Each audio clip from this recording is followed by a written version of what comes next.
ini kelompok kita akan mempresentasikan tentang PSAK 116 tentang amandemen PSAK 73. Amandemen mengenai liabilitas sewa dalam jual dan sewa balik. Perkenalkan, saya Muhammad Gibran dengan NIM 2023 50256. Saya Muhammad Razan Wajo dengan NIM 2023 50359. Saya Cahaya Satrio Hadi dengan NIM 2022 50039. Saya Dafar Kusmadewa dengan NIM 2023 50145. Saya Rido Putranto dengan NIM 2023 50158. Saya Fikram Muhammad Habibi dengan NIM 2023 50194.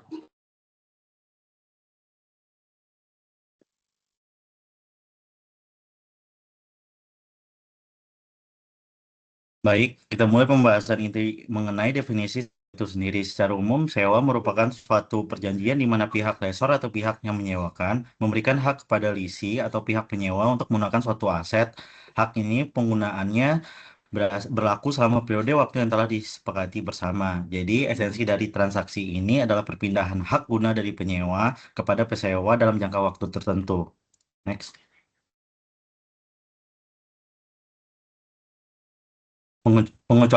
Pengecualian pengakuan. Pada slide ini, kita akan membahas tentang pengecualian pengakuan. Jika kita menerapkan opsi pengecualian ini, beban sewa tidak perlu diakui sebagai aset hak guna maupun liabilitas sewa, yang artinya penyewa tidak perlu mencatatnya di neraca sebagai aset dan utang, atau sebagai gantinya, beban sewa tersebut akan langsung diakui secara langsung sebagai beban dalam laporan laba rugi. Next.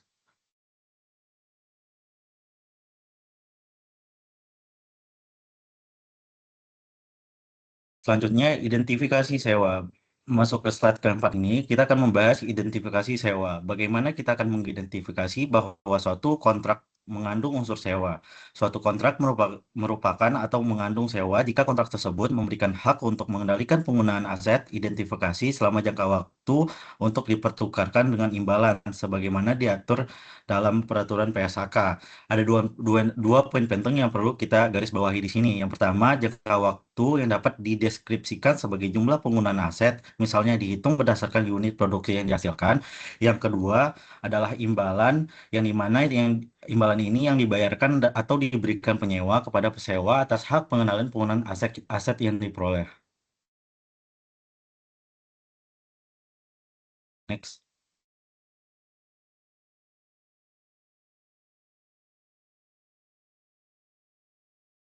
Set yang kelima ini kita akan membahas tentang bagaimana cara memisahkan komponen sewa. Dari sisi penyewa, jika suatu kontrak memiliki komponen sewa sekaligus komponen non-sewa, contohnya seperti jasa pemeliharaan atau servis, maka kedua komponen tersebut harus dicatat secara terpisah. Penyewa akan mengalokasi imbalan dalam kontrak ke masing-masing komponen sewa berdasarkan harga tersendiri relatif komponen sewa dan harga tersendiri agregat dari komponen non-sewa. Berdasarkan harga tersendiri relatif komponen sewa dan harga tersendiri agregat dari komponen non-sewa, harga tersendiri yang dimaksud adalah harga yang akan dibebankan oleh pesewa atau pemasok serupa kepada entitas yang secara terpisah. Namun, jika harga tersendiri tidak tersedia, maka penyewa harus mengestimasi harganya dengan memaksimalkan penggunaan informasi yang dapat diobservasi. Dari sisi pesewa, untuk kontrak yang mengandung komponen sewa atau tambahan satu atau lebih komponen sewa dan non-sewa, pesewa mengalokasi imbalan dalam kontrak yang menerapkan PSAK 115 pada paragraf 73 sampai 90 berdasarkan standar akuntansi tentang pengakuan pendapatan dari kontrak dengan pelanggan.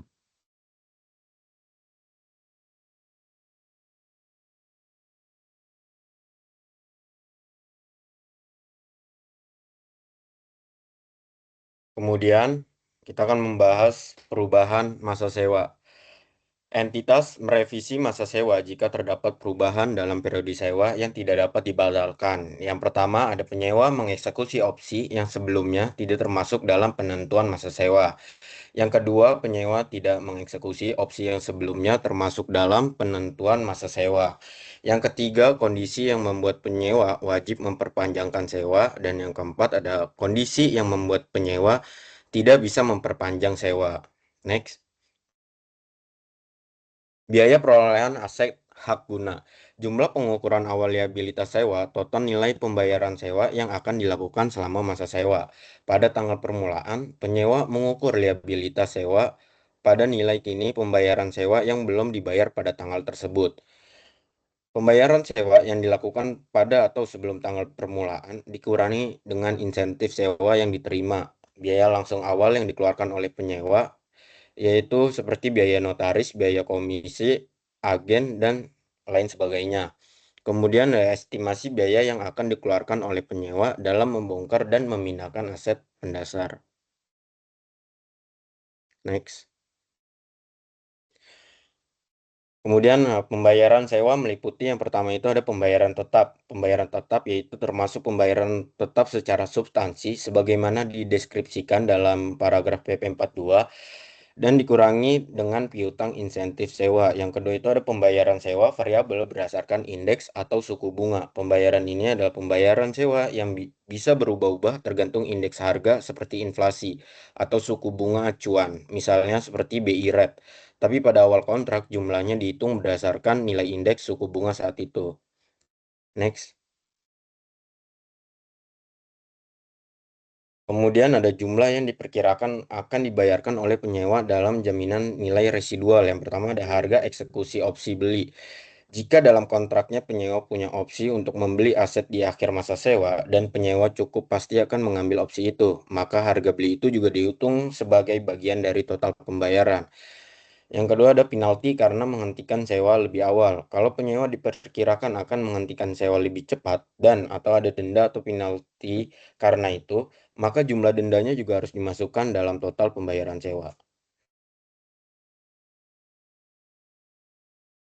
Oke, selanjutnya tuh ada modifikasi sewa. Penyewa mencatat modifikasi sewa sebagai sewa terpisah jika yang pertama tuh modifikasi meningkatkan ruang lingkup sewa dengan menambahkan hak untuk menggunakan satu aset mendasar atau lebih. Yang kedua, imbalan sewa meningkat sebesar jumlah yang setara dengan harga tersendiri untuk peningkatan dalam ruang lingkup dan penyesuaian yang tepat pada harga tersendiri tersebut untuk merefleksikan kondisi kontrak tertentu. Untuk modifikasi sewa yang tidak dicatat sebagai sewa terpisah, penyewa tuh harus yang pertama mengalokasikan imbalan kontrak modifikasian, menentukan masa sewa dari sewa modifikasian, mengukur kembali liabilitas sewa dengan mendiskontokan pembayaran sewa revisian menggunakan tingkat diskonto revisian. Oke, boleh di next. Selanjutnya tuh ada penyajian posisi keuangan. Penyewa menyajikan dalam laporan posisi keuangannya atau mengungkapkan dalam catatan atas laporan keuangannya aset hak guna secara terpisah dari aset lainnya. Jika penyewa tidak menyajikan aset hak guna secara terpisah dalam laporan keuangan, maka penyewa tuh disajikan di kelompok aset yang serupa. Terus wajib diberi keterangan atau diungkapkan. Yang kedua, liabilitas sewa secara terpisah dari liabilitas lain. Jika penyewa tidak menyajikan liabilitas sewa secara terpisah dalam laporan posisi keuangan, maka penyewa mengungkapkan pos mana dalam laporan posisi keuangan yang mencakup liabilitas tersebut. Oke, boleh di next. Selanjutnya tuh ada penyajian laba rugi dan laporan ke arus kas. Dalam laporan laba rugi dan penghasilan komprehensif lain disajikan tuh ada beban bunga atas liabilitas sewa, biaya bunga yang timbul dari kewajiban membayar sewa secara berkala karena dianggap seperti utang. Sesuai PSAK 201 paragraf 82B. Beban bunga harus disajikan secara terpisah sebagai bagian dari biaya keuangan. Yang kedua, beban penyusutan untuk aset hak guna. Oke, selanjutnya tuh ada dalam laporan arus kas, penyewa mengklasifikasikan yang pertama pembayaran pokok liabilitas sewa, yaitu aktivitas pendanaan. Dicatat sebagai bagian dari aktivitas pendanaan, sama seperti membayar cicilan pinjaman. Yang kedua, pembayaran kas untuk bagian bunga liabilitas sewa dengan menerapkan persyaratan dalam PSAK 207. Selanjutnya tuh ada dicatat sebagai aktivitas operasi, investasi, atau pendanaan tergantung kebijakan akuntansi perusahaan. Yaitu yang pertama tuh ada pembayaran sewa jangka pendek, pembayaran sewa aset bernilai rendah, dan pembayaran sewa variabel yang tidak termasuk dalam pengukuran liabilitas sewa dicatat ke dalam aktivitas operasi.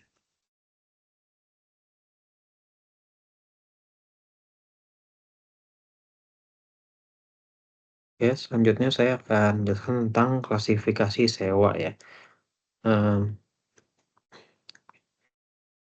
Setelah membahas perlakuan akuntansi bagi penyewa, selanjutnya kita akan beralih ke sisi pesewa atau lessor ya. Dalam PS173, pesewa wajib mengklasifikasikan setiap kontrak sewa ke dalam salah satu dari dua kategori, yaitu sewa pembiayaan atau finance lease dan sewa operasi atau operating lease. Penentuan klasifikasi ini tuh sangat penting karena akan menentukan bagaimana aset dan pendapatan sewa dicatat dalam laporan keuangan pesewa. Sewa pembiayaan adalah sewa yang secara substansial mengalihkan seluruh risiko dan manfaat yang terkait dengan kepemilikan aset kepada penyewa. Artinya, meskipun secara hukum kepemilikan aset mungkin masih berada pada pesewa, secara ekonomi manfaat dan risiko utama penggunaan aset sudah berpindah kepada penyewa. Sebaliknya, sewa operasi adalah sewa yang tidak mengalihkan secara substansial seluruh risiko dan manfaat kepemilikan aset.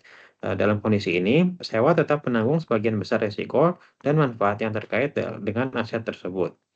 Hal yang perlu diperhatikan adalah bahwa PS173 menekankan substansi ekonomi transaksi, bukan hanya bentuk hukumnya. Oleh karena itu, klasifikasi sewa tidak ditentukan berdasarkan nama kontraknya, tapi berdasarkan analisis terhadap hak, risiko, dan manfaat yang dialihkan secara selama masa sewa gitu ya. Ya, selanjutnya. Selanjutnya adalah indikator sewa pembiayaan ya.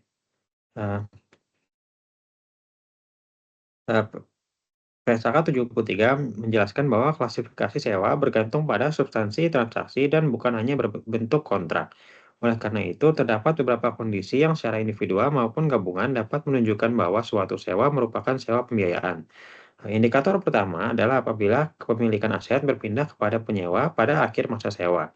Dalam kondisi ini, hampir seluruh manfaat ekonomis aset telah dinikmati oleh penyewa sehingga transaksi cenderung dikategorikan sebagai sewa pembiayaan. Indikator kedua adalah apabila penyewa memiliki opsi untuk membeli aset pada harga yang jauh lebih rendah dibandingkan nilai wajarnya.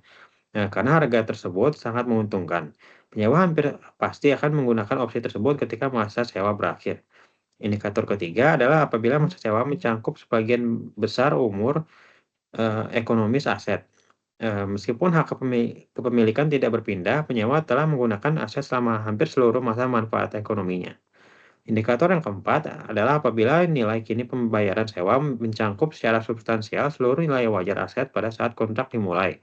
Hal ini menunjukkan bahwa pembayaran yang dilakukan penyewa pada dasarnya setara dengan harga pembelian aset tersebut. Dan indikator yang kelima adalah apabila aset bersifat sangat khusus sehingga hanya dapat digunakan oleh penyewa tertentu tanpa modifikasi yang signifikan. Dalam kondisi ini, penyewa akan sulit mencari pengguna lain sehingga risiko dan manfaat aset pada dasarnya lebih berpindah kepada penyewa gitu ya. Jika salah satu atau beberapa indikator tersebut terpenuhi, maka secara umum kontrak akan diklasifikasikan sebagai sewa pembiayaan. Sebaliknya, apabila indikator-indikator tersebut tidak terpenuhi dan risiko serta manfaat kepemilikan tetap berada pada pesewa, maka kontrak diklasifikasikan sebagai sewa operasi. Selanjutnya. Sekarang ada sewa pembiayaan ya.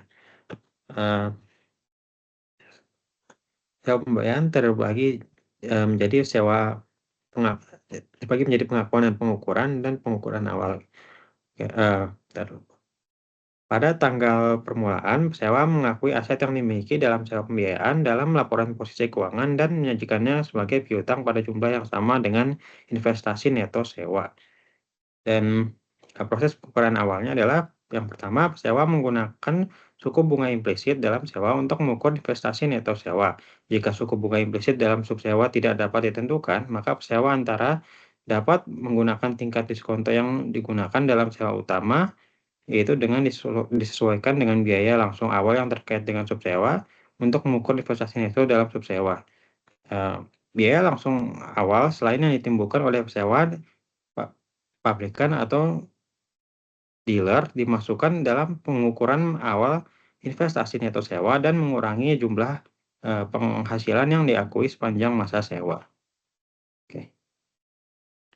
Selanjutnya kita masuk ke sewa operasi. Nah, sewa operasi ini ada pengakuan dan juga pengukuran.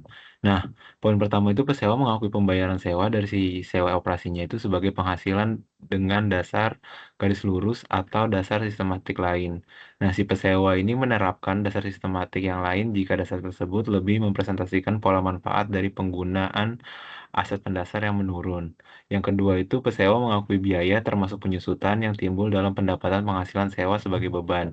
Nah, pesewa itu menambahkan biaya langsung awal yang timbul dalam mendapatkan sewa operasi pada jumlah yang tercatat pada aset pendasar dan mengakui biaya tersebut sebagai beban sepanjang masa sewa atas dasar yang sama dengan penghasilan dari si sewanya.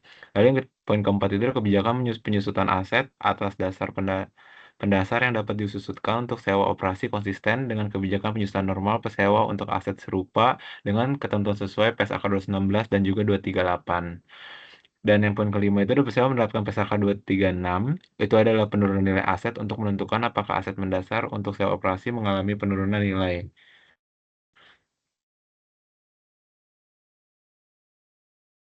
Lalu kita masuk ke transaksi jual dan sewa balik. Jika yang pertama itu jika entitas penjual sampai penyewa itu mengalihkan aset kepada entitas lain, si pembeli dan pesewa dan penyewa aset tersebut kembali dari pembeli sampai ke pesewa. Maka baik penjual dan penyewa maupun pembeli dan pesewa mencatat kontrak pengalihan dan sewa, menilai apakah pengalihan aset merupakan penjualan. Lalu si entitas itu menerapkan persyaratan sesuai dengan kontrak yang berlaku di dalam PSAK 115. Lalu ada ke pengalihan aset merupakan penjualan. Nah, poin pertama itu penjualan sampai penyewa mengukur aset hak guna yang timbul dari sewa balik pada proporsi jumlah tercatat aset sebelumnya terkait dengan hak guna yang dipertahankan oleh si penjual dan penyewa. Yang poin kedua itu pembeli pesewa mencatat pembelian aset dengan menerapkan pernyataan yang relevan. Lalu jika ada nilai wajar dengan imbalan penjualan aset yang tidak sama dengan nilai wajar asetnya atau juga jika pembayaran atau sewa tidak sama dengan si harga pasarnya.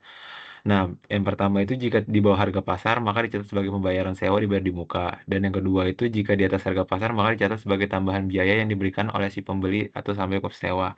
Lalu ada entitas mengukur kemungkinan penyesuaian berdasarkan mana yang lebih dapat ditentukan dari yang pertama itu ada selisih antara nilai wajar, terus yang kedua itu ada selisih antara nilai kini pembayaran yang kontraktual sewa dan nilai kini pembayaran dari sewa harga pasar.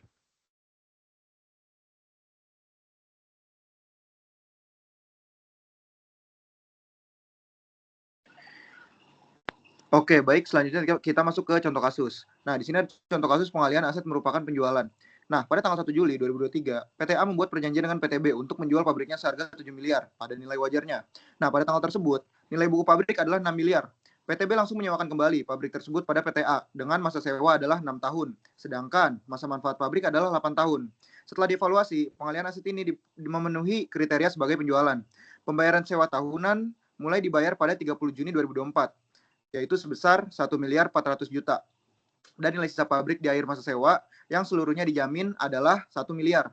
Dan tingkat bunga implisit adalah 10%. Sewa tidak dapat dibatalkan. Lalu pembayaran sewa tahunan termasuk biaya perawatan sebesar 70 juta yang dibayarkan oleh lessor atas nama lessee. Nah, step pertama, menghitung nilai kini dari sewa. Perhitungannya adalah nilai kini pembayaran sewa tahunan, yaitu 5 miliar 792 juta. Dengan nilai kini jaminan nilai residual 564 juta, itu ditambahkan menjadi nilai kini dari sewa 6 miliar 356 juta. Nah, di sampingnya ada PVIFA dengan PVIF, yaitu 10%, masing-masing 10% dengan angka yang berbeda. Dengan pengalian untuk PVIFA 1.330 dan PVIF 1.000.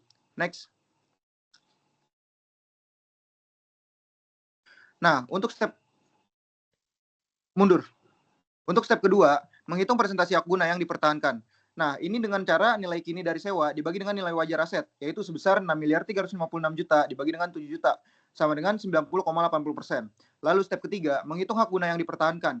90,80% yang tadi, kita kali dengan 6 miliar, yaitu mendapatkan 5 miliar 448 juta. Lalu step keempat, jurnal penjualan dan sewa kembali. Jurnal isi PTA dibagi dengan jurnal menjual aset dan sewa kembali.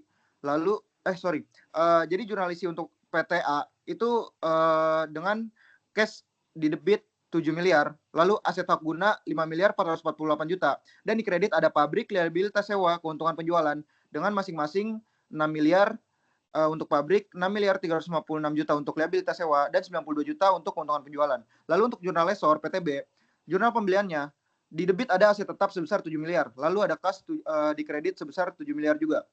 Lalu untuk jurnal yang kedua, untuk PTB, itu di debit ada piutang sewa sebesar 6.356 juta, dan di kredit ada aset tetap pabrik yaitu 6 miliar, dan ada pendapatan bunga juga 356 juta. Teks. Lalu ada yang terakhir tentang pengalihan aset bukan merupakan penjualan.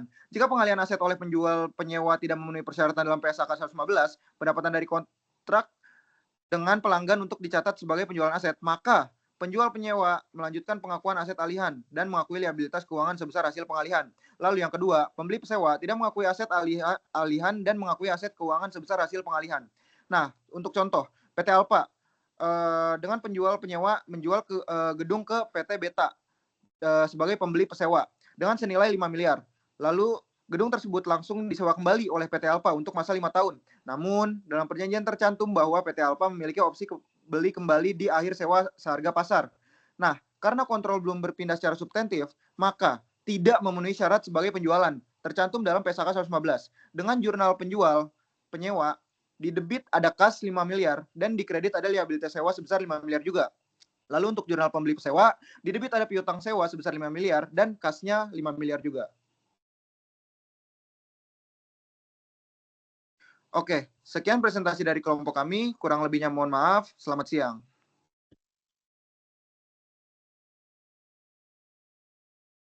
Udah, Cok.